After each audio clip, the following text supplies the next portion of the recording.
శ్రీకృష్ణుడి యొక్క కాలికంకణం మిస్టరీ మీద రీసెంట్ గా రిలీజ్ అయిన కార్తికేయ 2 మూవీ అనేది ఏ స్థాయిలో భారీ విజయాన్ని సాధించిందో మనందరం చూసాం.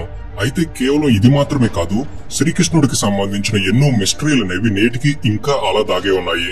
వాటన్నిటిలోకెల్లా అత్యంత గొప్ప మిస్టరీ ద్వారకా నగరం మిస్టరీ. అసలు కథలోనికి వెళ్లే ముందు సింపుల్ గా కొన్ని విషయాలు చెబుతాను.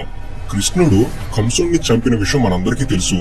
ఇలా ఎప్పుడైతే కంసుడు మరణించాడో ఆ తర్వాత అతని ఇద్దరు భార్యలైన అస్థి మరియు ప్రప్తి వారి తండ్రి దగ్గరకు వెళ్లి, మా భర్తను చంపిన శ్రీకృష్ణుడిని మీరు చంపి ప్రతీకారం తీర్చండి అని కోరారు.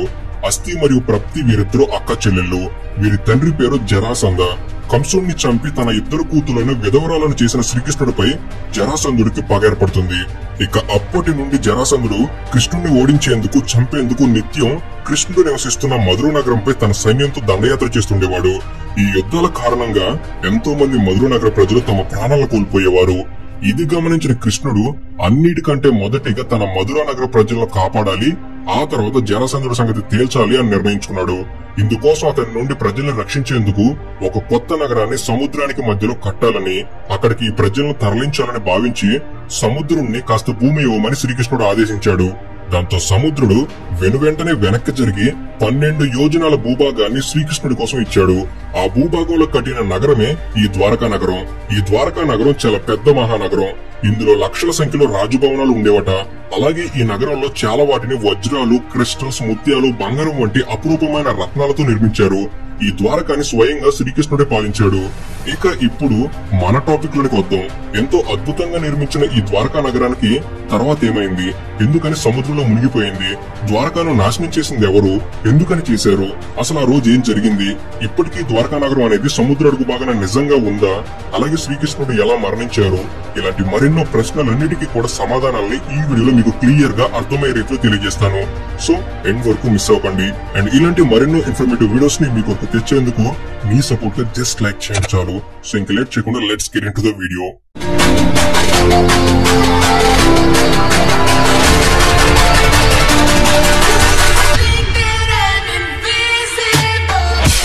ద్వారకా నగరం ఎందుకు మునిగిపోయింది, ఎలా మునిగిపోయింది అనే విషయాలను తెలపడానికి ముందు అసలు అప్పట్లో ద్వారకా నగరం ఎంత అద్భుతంగా ఉండేదో మొదటిగా చూద్దాం. ద్వారకా నగర నిర్మాణంలో ఎటువంటి లోపాలు లేకుండా నగరాన్ని 6 విభాగాలుగా విభజిస్తూ నిర్మించారు. ఈ నగరంలో వెడల్పైన రాజమార్గాలు, వాణిజ్య కూడళ్లు, సంతలు, గురుకులాలు, రాజు భవనాలు, పొడవైన రహదారులు, నివాస ప్రదేశాలు, వ్యాపార సముదాయాలు, ఉద్యానవనాలు, కోటలు, ఇలా తన ప్రజలకు కావలసిన ప్రతి ఒక్కదాన్ని ఉండేలా ద్వారకా నగరాన్ని అద్భుతంగా నిర్మించారు. అప్పట్లోనే ఎంతో అధునాతన శాస్త్ర సాంకేతికను ఈ నగర నిర్మాణంలో ఉపయోగించారు. ఇక ఈ నగరంలో అప్పట్లో 10 లక్షల మంది జనాభా ఉండేవారు. ఇక ఈ ద్వారకా నగరంలోని రాజులు వారి ప్రజలతో సమావేశం జరిపేందుకు సుధర్మ సభ ఉండేది. ఈ ద్వారకా నగరంలో అందమైన కట్టడాలే కాకుండా ప్రకృతి కూడా ఎంతో అందంగా ఉండటంతో ఆ రోజుల్లో ద్వారకాను భూలోక స్వర్గంగా పిలిచేవారు. సముద్రం ఒడిలో ద్వారక ఒక అందమైన సాగర తీర నగరంగా చెప్పుకునేవారు. ఇక ద్వారకాలో తన ప్రజలు సంతోషంగా నివసిస్తున్నప్పుడే జరాసంధుడి నుంచి మరోసారి ఎటువంటి ఆపద ద్వారకా వరకు రాకూడదని శ్రీకృష్ణుడు భీమునిచ్చే జరాసంధుడిని అంతం చేయించేశాడు. అయినా కూడా శత్రు పరంపర అనేది శ్రీకృష్ణుడిని వెంటాడడం మాత్రం ఆగలేదు. ఆ తర్వాత శ్రీకృష్ణుడి మేనత్త కొడుకైన శిశుపాలుడు శ్రీకృష్ణుడి మీద పగతో ద్వారకాపై దండెత్తాడు. దాంతో అతన్ని శ్రీకృష్ణుడు సంహరించాడు. ఆ తర్వాత శిశుపాలుడి సోదరుడు సాల్వుడు ద్వారకాను నాశనం చేసేందుకు శ్రీకృష్ణుడిని చంపేందుకు ప్రయత్నించాడు. కానీ శ్రీకృష్ణుడు సాల్వుడిని ఓడించి సంహరించేశాడు. ఇక ఎట్టకేలకు ద్వారకాకు శత్రుపీడ పోయింది. హమ్మయ్య అని శ్రీకృష్ణుడు అనుకునే లోపే ఈసారి ఒకరి శాపం అనేది ద్వారకాను చుట్టుముట్టింది.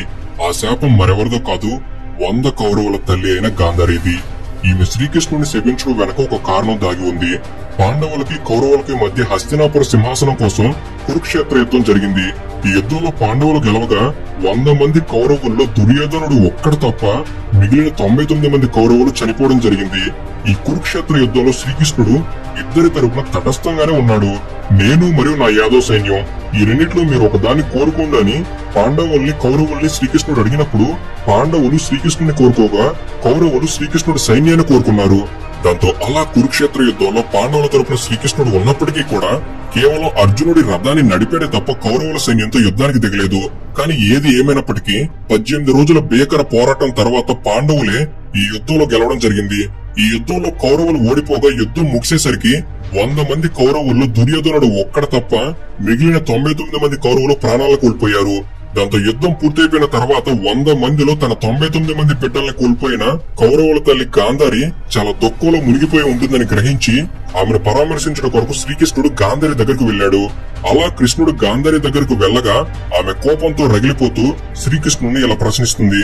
నీకు నా బిడ్డల ప్రాణాలని కాపాడాలని ఏ మాత్రం అనిపించి ఉన్నా ఈ కురుక్షేత్ర యుద్ధాన్ని మధ్యలోనే క్షణంలో ఆపగలిగేవాడివి, కానీ నీవు అలా ఎందుకు చేయలేదు అని ప్రశ్నిస్తుంది.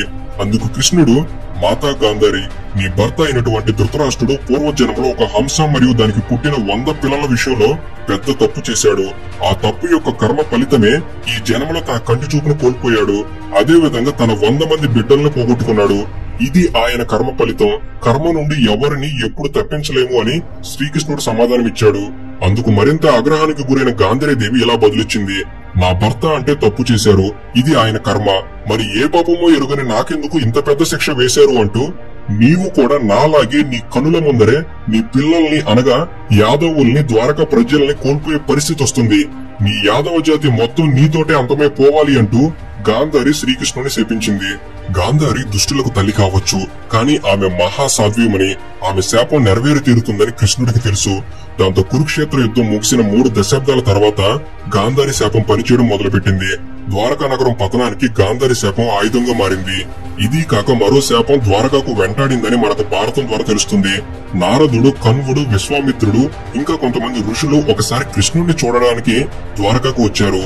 ఆ సమయంలో ఆ మహర్షుల్ని యాదవులు ఆట పట్టించారు. ఒక మగవాడికి ఆడవేషం వేసి తీసుకొచ్చి ఈమెకు కూతురు పుడుతుందా కొడుకు పుడతాడా అని హేళనగా వారు అడిగారు. అందుకు ఆ మునులంతా చాలా ఆవేశానికి గురయ్యారు. వీడికి ముసలం పుడుతుంది అని కోపంగా చెప్పి కృష్ణుని కలవకుండానే వారంతా వెనతిరిగి వెళ్లిపోయారు. ఇలా గతంలో జరిగిన చర్యల ప్రతిచర్యల కారణంగా కృష్ణుడిని, యాదవ కులాన్ని వారు నిర్మించుకున్న ద్వారకా నగరాన్ని ఈ శాపాలన్నీ వెంటాడుతూ వచ్చాయి. శిశుపాలుని చంపినందుకు సాల్వని దండయాత్రలు, మునులను అవమానించినందుకు యాదవ కులంలో ముసలం పుట్టి అంతకలహాలు జరిగాయి. గాంధారి శాపం వారి నాశనానికి ఆజ్యం పోసింది. దాంతో యాదవులంతా పదవుల కోసం వారిలో వారి గొడవ పడుతూ చంపుకునే వరకు వెళ్లిపోయారు. మెల్లగా ద్వారకాలో మారణకాండ మొదలైంది. కళ్ల ముందే జరుగుతున్న ఈ విపరీతాలను చూస్తూ కూడా కృష్ణుడు ఏమీ చేయలేకపోయాడు. పగలు, పంతాలు, శాపాలు, పాపాలు, కోపాలు అన్ని ఏకకాలంలో ద్వారకపై ఆవహించుకున్నాయి. ఇవి చాలవన్నట్టు సముద్రుడు ద్వారకాను ముంచివేస్తున్నట్లు ఆకాశవాణి ద్వారా హెచ్చరికలు వినిపించాయి. తన కళ్ల ముందే యాదవులు తన్నుకొని చంపుకోవడం చూసి తట్టుకోలేకపోయాడు కృష్ణుడు.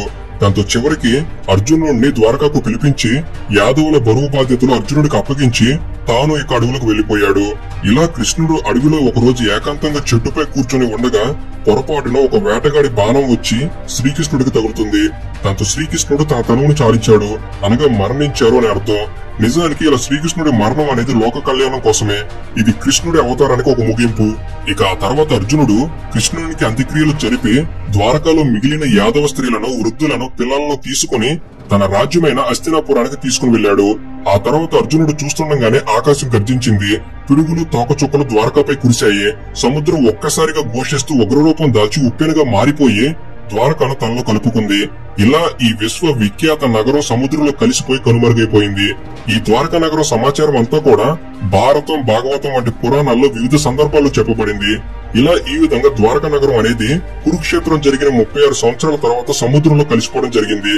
ఇక ఈ ద్వారకా నగరం మునిగిపోయిన సుమారు 2500 సంవత్సరాల తర్వాత కానీ మన తరం వారికి ఇలా అరేబియా సముద్రం పశ్చిమ తీరంలో గోమతి నది అనేది సముద్రంలో కలిసే చోట సముద్రం అడుగున ఒక నగరం ఉంది అనే విషయం కొన్ని అవశేషాలు దొరకడం ద్వారా మొట్టమొదటిగా 1983లో తెలియడం జరిగింది. ఇక దాంతో సముద్రంలో బయటపడిన ఆ నగరమే ద్వారకా నగరం అని చరిత్రకారులు, పరిశోధకులు భావించారు.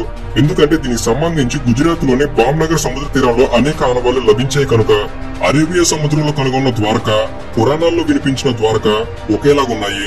హిందువులు పరమ పవిత్రంగా పూజించే ద్వారక సముద్రంలో బయటపడిందని తెలియగానే యావత్తు ప్రపంచంలోని హిందువులు సంతోషంతో పొంగిపోయారు.